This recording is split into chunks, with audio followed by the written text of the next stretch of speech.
Hi friends, welcome to விருந்து. நம்ம சேனல்ல இன்னைக்கு ஒரு ஈஸி ரெசிபி பார்க்க போறோம். crispy corn. இது வந்து ரொம்ப ஈஸி அண்ட் சிம்பிள் ரெசிபி. இது ரொம்ப கிறிஸ்பியா இருக்கிறதுனால எல்லாருக்கும் ரொம்ப பிடிக்கும். இதுக்கு தேவையான ingredients 1 cup sweet corn, 3 tablespoon cornflour. Cornflour இல்லைன்னா அரிசி மாவு யூஸ் பண்ணிக்கலாம்.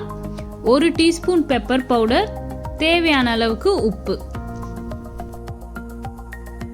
ஃபஸ்ட்டு நம்ம கார்னை வேக வச்சுக்கணும். ஸோ கொஞ்சம் தண்ணி ஊற்றிட்டு கார்னை வேக வச்சுக்கோங்க. தேவையான அளவுக்கு லைட்டாக கொஞ்சம் உப்பு போட்டு வேக வச்சா பெட்டர். ஸோ ஒன்ஸ் கார்ன் நல்லா வெந்த அப்புறம் இப்படி ஒரு பாத்திரத்தில் வடிகட்டி எடுத்துக்கிடுங்க. தண்ணியை கொஞ்சம் நல்லா வடிகட்டிக்கோங்க.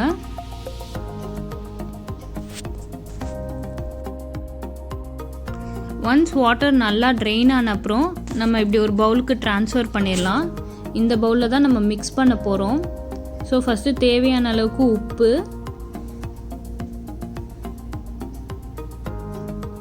கொஞ்சோண்டு பெப்பர் பவுடர் ஒரு டீஸ்பூன்,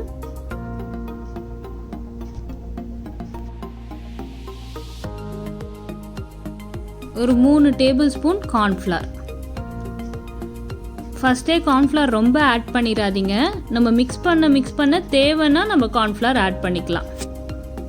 நல்லா மிக்ஸ் பண்ணிக்கோங்க. இந்த கார்ன்ஃப்ளவர் வந்து ஒரு கோட்டிங் மாதிரி நல்லா கார்னோட மிக்ஸ் ஆகணும்.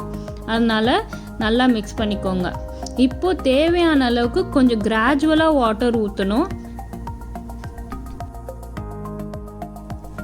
இப்போ நல்லா மிக்ஸ் பண்ணிக்கோங்க. தேவைன்னா இன்னும் கொஞ்சம் தண்ணி ஆட் பண்ணிக்கலாம், இல்லைன்னா கொஞ்சம் கார்ன்ஃப்ளவர் கூட ஆட் பண்ணிக்கலாம். நான் வந்து இன்னும் 1 டீஸ்பூன் இல்லை 1.5 டீஸ்பூன் வாட்டர் ஆட் பண்ணிக்கிறேன். ஆட் பண்ணி மசாலாவை ரெடி பண்ணிக்கிறேன். ஸோ இப்போ மசாலா ரெடி ஆயிடுச்சு, ஃப்ரை பண்ணலாம். இப்போ ஒரு கடாயில் எண்ணெய் காஞ்ச அப்புறம் நம்ம ரெடி பண்ணி வச்சு இந்த கார்னை நம்ம ஃப்ரை பண்ண போகிறோம். இப்படி ஆட் பண்ணிக்கோங்க. ஆட் பண்ணிவிட்டு சிம்லேயே வச்சுக்கோங்க. ரொம்ப ஃப்ளேம் வந்து மீடியம்லேயோ ஹைலியோ வேண்டாம். இது சிம்லேயே ஆகும். பட் எண்ணெய் கொஞ்சம் ஹாட்டாக இருந்தால் பெட்டர். ஏன்னா இல்லைன்னா வெடிக்க ஆரம்பிச்சிரும். ஸோ அது ரொம்ப கேர்ஃபுல்லாக இருங்க. இப்போது நம்மளுக்கு sweet corn ready. Once oil நல்லா ட்ரெயின் ஆன அப்புறம் நம்ம வந்து சர்வ் பண்ணிடலாம். Crispy corn ready.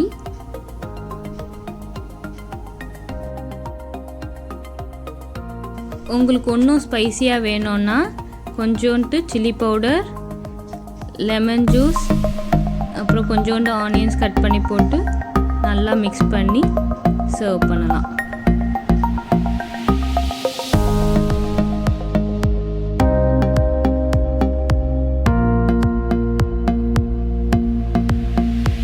இப்போ நம்ம கொத்தமல்லி போட்டு கார்னிஷ் பண்ணிக்கலாம்.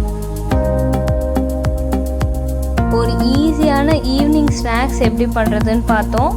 இந்த வீடியோ உங்களுக்கு பிடிச்சிருக்கோன்னு நினைக்கிறேன். நீங்களும் உங்கள் வீட்டில் ட்ரை பண்ணி பார்த்துட்டு எங்களுக்கு கமெண்ட் ஷேர் பண்ணுங்கள். தேங்க்யூ ஃபார் வாட்சிங். மறக்காமல் எங்கள் சேனலை லைக் பண்ணுங்கள், உங்கள் ஃப்ரெண்ட்ஸோட ஷேர் பண்ணுங்கள், சப்ஸ்கிரைப் பண்ணுங்கள். பாய்.